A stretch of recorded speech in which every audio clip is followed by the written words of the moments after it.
ඔන්න ඉතින් අද අපි අරගෙන ආවේ ගෙදරදිම හදාගන්න පුළුවන් සීෆුඩ් බොයිල් සවාන එකක්. මේක ස්පයිසි රසයට ඔයාලට හදාගන්න පුළුවන් විදියක් තමයි අපි ගෙනාවේ. ඉතින් මුලින්ම අපි ඇඩ් කරගන්නවා කකුලුව. අපි මෙයාලව සුද්ධ කරගෙන අරගෙන තියෙන්නේ.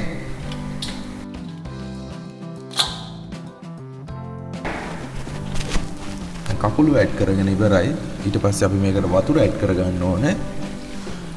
වතුර ඇඩ් කරගන්නකොට මේ වීඩියෝ එකේ පෙන්වන විදිහට වතුර ඇඩ් කරගන්න ඒ ප්‍රමාණයක් වගේ වෙනකන් අපිට මේක වෙන්න ඕනේ. අපිට මේක තඹ ගන්න තමයි ඕනේ. ඊට පස්සේ මේකට ඇඩ් කරන්න ලුණු.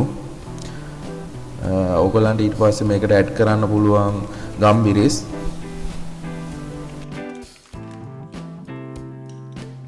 ඊළඟට ඕගොල්ලෝ දෙහි ගෙඩියක් රවුම් කපලා ඒකත් මේකටම ඇඩ් කරන්න.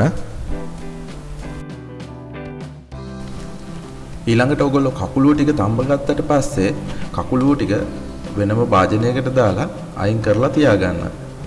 ඊළඟට අපි ඒ භාජනයට දාන්න ඕනේ කපලා අරගෙන තියෙන දැල්ලෝ. ඒ ටිකත් අපි කකුලුව තඹ ගත්තා වගේම දැල්ලෝ ටික දාලා ලුණු ටිකක් දාලා වතුර දාලා කම්බිරිස් කුඩු දාලා අපි මේකත් තඹ ගන්න ඕනේ. දැන් දැල්ලෝ ටිකක් තැඹුණාට පස්සේ ඒකත් අපි වෙනම භාජනයකට අයින් කරලා අපි ගත්ත තාච්චියට මේ වගේ ප්‍රමාණයක් වෙනකන් තෙල් දාලා තෙල් ටික රත් වුණාට පස්සේ අපි මේකට ඇඩ් කර ගන්නවා සුදු ලුණු. දැන් මෙතන හදන්න යන්නේ සෝස් එකක්. ඊළඟට මේ වගේ අපි මේ සුදු ලුණු එක යන්තම් වගේ බැඳෙනකම් මික්ස් කරලා ඊට පස්සේ අපිට පුළුවන් මේකට ලුණු ඇඩ් කරන්න. මේ විදිහට අපි ඊළඟට කපාගත්ත ලුණු ඇඩ් කරනවා මේකට. ඊට පස්සේ ඇඩ් කරලා අපි මේක කලවම් කරනවා.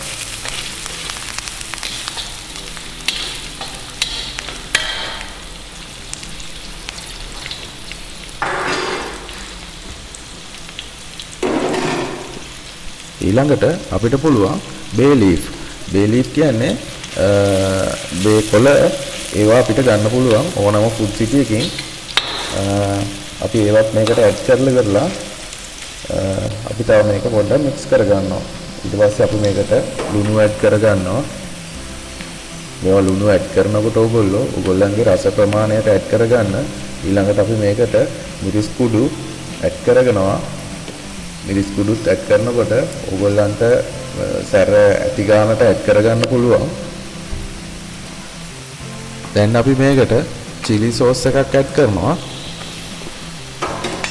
මේකත් ඔයාලගේ සැර ඇති වෙන ගානකට ඔයාලට ඇඩ් කරගන්න පුළුවන් මේවා.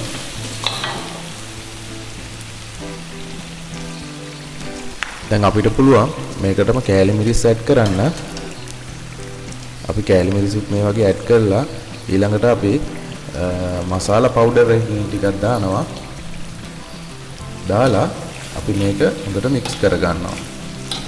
බලන්න මික්ස් කරනකොට අමුතුම ලස්සන පාටක් මේකට එනවා.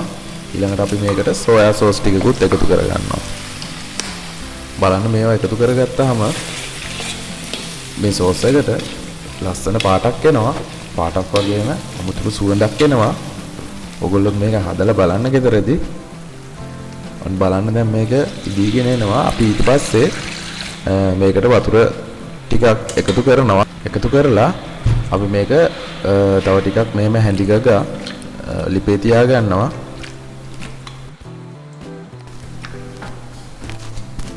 දැන් අපිට මේකට වතුර මදි වගේ තේරෙනවා නම් අපිට පුළුවන් මෙතෙන්දී තව වතුර ටිකක් ඇඩ් කරන්න. ඇඩ් කරලා අපි මේක හොඳට මික්ස් කරගන්නවා. දැන් බලන්න මේක හොඳ ලස්සන තෙල් පාටක් වගේ ඇහිල්ලා තියෙන හැටි. ඊළඟට අපි සුද්ධ කරලා හොදලා අරගෙන තියෙන ඉස්සෝ අපි මේ සෝස් එකට ඇඩ් කරනවා. මම නම් ඉස්සෝ ගන්නකොට ලොකු ඉස්සෝ පොඩි ඉස්සෝ කලර් මේ අරගෙන තියෙන්නේ. ඔගොල්ලෝ මේ ඉස්සෝ දැල්ලෝ කකුලුව ගන්නකොට අලුත් මේවෙන් ගන්න බලා ගන්න. මොකද එතකොට තමයි මේකේ නියම රසය ගන්න පුළුවන්. අපි නම් උදේ පාන්දරම මීගමුවට ගිහිල්ලා තමයි මේ ඉස්සෝ දැල්ලෝ කකුලුව ඒ ටික අරගෙන ආවේ. දැන් අපිට පුළුවන් මේකට අපේ සැරවලට හරියන්න ගම්බිරිස් ටිකක් තව ඇඩ් කරගන්න. අපේ කට්ටිය නම් ටිකක් සැරට කන හින්දා අපි මේකට තව ටිකක් ගම්බිරිස් ඇඩ් කරගත්තා. දැන් අපි මේකට චක්කලි සෝස් එකක් ඇඩ් කරගන්නවා. ඊළඟට අපි එකතු කරගන්නවා තඹගත්ත අර්තාපය. ඊළඟට අපිට පුළුවන් මේකට තඹගත්ත කෝන් එකතු කරගන්න. කෝන් කියන්නේ බඩේරිඟු. අපි මේ අල සහ බඩේරිඟු එකතු කරගෙන ටිකක් මේම ප්‍රශ්නෙන් ලිපේ තියා ගන්නවා. බලන්න දැන් අපේ සීෆුඩ් සවාන එකින් එක වැඩි වෙලා ටික සයිස් එකට එනවා. ඔන්න දැන් අපි මේකට එකතු කරගන්නවා. අපි තඹගෙන තියෙන කකුලුව ටික මේ විදිහට එකතු කරගන්නවා.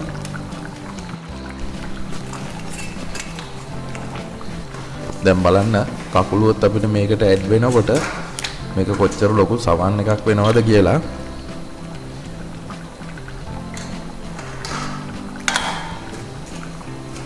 අපි මෙතනට කකුලුව කිලෝ 2ක් වගේ ප්‍රමාණයක් අරගෙන තියෙනවා. ඉස්සොත් කිලෝ 2.5 වගේ ප්‍රමාණයක් අරගෙන තියෙනවා.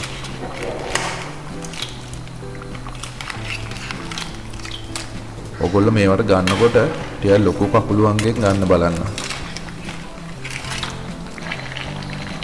දැන් බලන්න අපි මේකට ඇඩ් කරනවා ඊළඟට අපි තඹගත්ත දැල්ලෝ ටික.